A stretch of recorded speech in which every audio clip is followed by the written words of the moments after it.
Hello mga kasaka, tingnan natin yung mga baboy ko ngayon.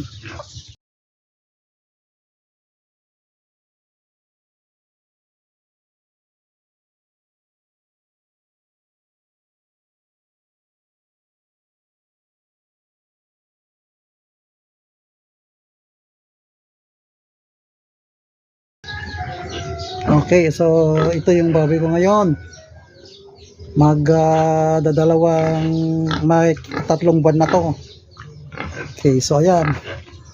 Oh.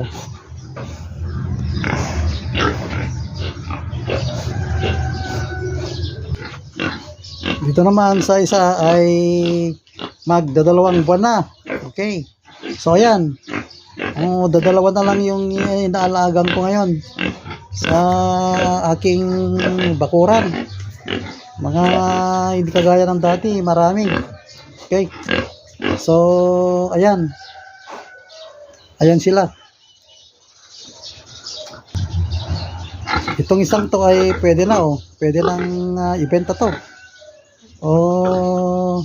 Malaki na. Talagang pwede na. Siguro kung tutuusin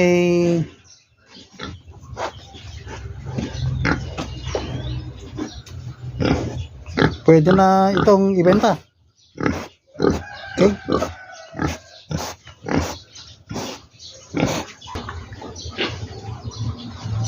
So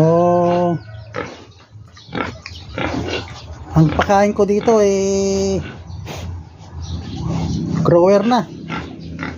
Samantala itong isa ano pa lang. Yan, itong isa ay starter pa lang ito. Kasi kagwagdadalawang buwan pa lang. Okay. So, kagaya ng sinabi ko, pwede nang ibenta yung isa. Ito hindi pa pwede.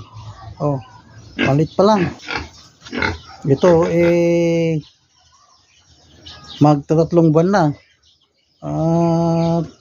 Pwede nang ibenta ito. Tingnan niyo naman Kaya lang hindi ganong matangkad, mababa lang siya. Matangkad, kung matangkad lang pwede na sanang ito. Pero pwede na rin kung talagang wala. Okay. So ganyan. Hindi ko pa pinapakain ng finisher ito, grower pa lang.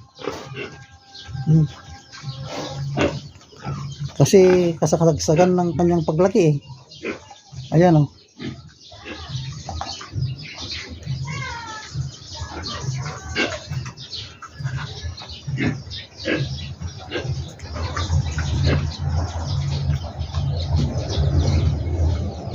yung bakante dyan bakante dyan bale dalawa yung bakante dyan hindi ko nilagyan ng baboy yan delikado pa rin. Ito kasi wala na sa habang hinihintay na kusang maghupay yung ASF dalawa pa lang inalagaan ko. Okay. So ayan. Dalawa pa lang. Okay, pwede nang ibenta to.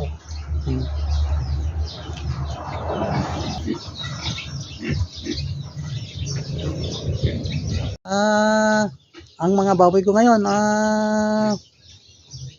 ayan, nakita nyo na at dadalaw na lang ang inalagaan ngayon.